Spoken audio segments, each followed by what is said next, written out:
Hello and welcome everyone to Gold Asset of the Day for the 24th of September, presented by myself, Phil Carr, at the Gold and Silver Club. So first of all, let's just do a recap of last week. Many of you have been in touch with us who were able to benefit from the breakout that we had on gold in the previous week. Behind me, in fact, are the ranges that we were looking at last week for a revisit back towards that 1,400 and approximately 85 zone. We were looking to be buyers below 1,500 for gold last week, anticipating a breakout back towards the upper end of the recent channels, expecting a breakout above 1,500, and indeed then leading into a bull flag and a breakout back towards the levels where we are at the moment. So on Friday we broke out to 1,517 US dollars per ounce. In fact, just yesterday gold broke out to 2-week highs, tapping 1,526 US dollars.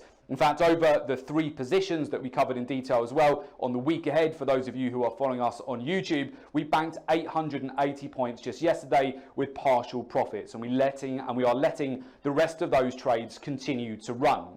So just to give you a little bit more insight into that and what we've seen essentially last week. What we were anticipating last week was a move back down towards the lower end of those ranges, again enticing a lot of sellers to come into the market. You may have seen various analysis out there which was predicting 1,400 gold, 1,450. Overall, the market was getting very bearish. However, our intelligence again was suggesting we're not going to correct that low on gold. In fact, these dips are to be perceived as buy opportunities. We saw that on the FOMC statement, a break lower for gold. So essentially we've dipped back towards those accumulation zones again, and we've used that as an opportunity to buy back into gold, capitalizing on the breakout on Thursday and the big move higher that we saw later on Friday as well, where we've still got that geopolitical risk in the background. We've also seen comments later on in the session on Friday from Donald Trump, which again have added to some further pressure to the upside on gold. Often you do tend to get this. We had various Fed officials speaking on Friday. Donald Trump was also attending to a press conference where he mentioned details about further sanctions on Iran,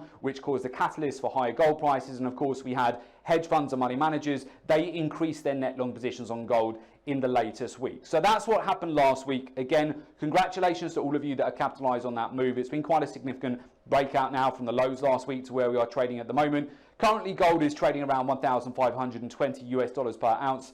Over the course of this week, I am looking actually for more range-bound trade. So again, I'm expecting not necessarily the potential to break out towards the 6-year highs this week, although we may start to do that as we transition into next month. But I am looking again for a slightly higher high over this week. I'm looking to see if gold is going to be able to break out to approximately that 1,535 zone over the course of this week. Now, we have taken some profits off the table here and we're letting the rest of the trades run risk-free at the moment. But I am also looking for the potential of range-bound trade this week with gold and coming back towards that 1,500 level. We may actually see that potentially later on this week or the beginning of the next week, being that it's the end of the quarter and we've seen such a strong rally on the metals in the latest quarter. We could get some profit taking here at the end of this week and certainly into Monday the 30th of September as well. So watch out for that. We may see that a little bit later in the week. Again, I'm expecting the potential for upside up to around that 1,535 region.